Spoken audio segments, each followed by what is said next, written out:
नमस्कार प्यारे साथियों, मैं हूं आपका दोस्त कौशल कुमार प्रजापति। स्वागत करता हूं आपका अपने YouTube चैनल रोशन मो क्लासेस में। तो दोस्तों, पिछले वीडियो में हमने सबसे पहले वीडियो में पार्ट ऑफ स्पीच बताए थे और दूसरे वीडियो में हमने क्या बताया था, नाउन बताया था। और आज की इस वीडियो में हम नाउन का पार्ट 2 जो उस दिन रह गया था, पिछले वीडियो में थोड़ा रह गया था, वो आज हम बताएंगे। उसमें 3 टॉपिक रह गए थे। कौन कौन सा टॉपिक रह गया था? एक रह गया था कलेक्टिव नाउन रह गया था, और मैटेरियल नाउन रह गया था, और एब्स्ट्रैक्ट नाउन रह गया था। उस दिन हमारे 2 हो पाए थे। हम इसलिए उस दिन नहीं बताए थे कि थोड़ा वीडियो ज्यादा लंबा हो जाता है, इसलिए हम आज कवर करेंगे इसको। तो दोस्तों, ये कलेक्टिव नाउन होता क्या है? कलेक्टिव नाउन इसकी हिंदी होती है समूहवाचक संज्ञा। क्या होती है? समूहवाचक संज्ञा। इसका मतलब होता क्या? देखिए, ग्रुप और collection of people, animals, things of the same kind described as one whole. इसका मतलब देखो क्या होता है, इसमें ग्रुप दिया है। ग्रुप यानी समूह होता है। किसका समूह होता है? पीपुल यानी लोगों का समूह हो गया। क्या हो गया? लोगों का समूह हो गया। और एनिमल्स यानी जानवरों का समूह हो गया। थिंग्स यानी वस्तुओं का समूह हो गया। ठीक, समूह मतलब जैसे 4 लोग इकट्ठे बैठे हमारे, तो क्या कहेंगे? उसके लोगों का समूह कहेंगे।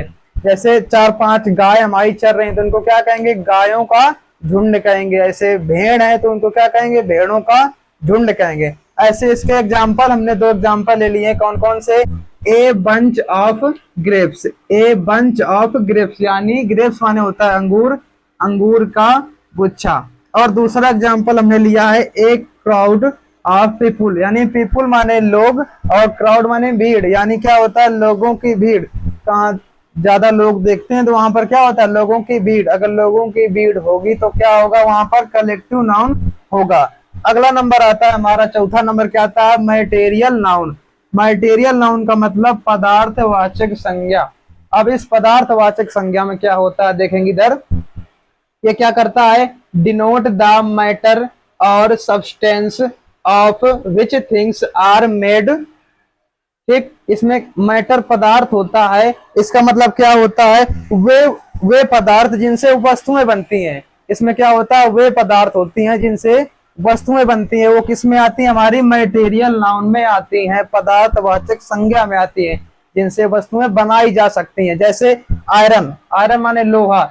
लोहा को पिघलाकर हम कई चीजें बना सकते हैं, जैसे सरिया हो गया, कई चीजें बना सकते हैं। ठीक, वाटर, वुड हो गया, लकड़ी से हम कई चीजें, टेबल हो गई, कुर्सी हो गई, बेड हो गया, तमाम चीज बनाई जा सकती है कुर्सी। ठीक, वुड से। वाटर से, वाटर को हम क्या कर सकते हैं? फ्रिज में रख सकते हैं, जमा भी सकते हैं। ठीक, और मिल्क हो गया, मिल्क यानी दूध, दूध से हम दही भी बना सकते हैं। यानी क्या होता है इसमें? वे पदार्थ जिनसे हम वस्तुएं बना सके, वो किस में आती हैं? मटेरियल नाउन यानी पदार्थवाचक संज्ञा में आती हैं। और जिसमें समूह होता है वो किस में आता है? कलेक्टिव नाउन यानी समूहवाचक संज्ञा में आता है। इसके बाद आता है एब्स्ट्रैक्ट नाउन यानी भाववाचक संज्ञा। क्या आता है? Abstract noun, भाववाचक। भाववाचक संज्ञा में क्या होता है? इसका मतलब होता है जिसमें भाव प्रकट होता है, वो क्या होता है? भाववाचक। भाव यानी जिसमें दुख का भाव प्रकट हो, इसका दुख का, सुख का भाव, जिसमें फीलिंग आती हो, क्वालिटी यानी गुण बताए जाते हो, एक्शन यानी दशा बताई जाती हो, वो सब किस में आते हैं? एब्स्ट्रैक्ट नाउन यानी भाववाचक संज्ञा में आते हैं। ठीक, इसकी ये लिख, abstract nouns are the names of. Name किसका?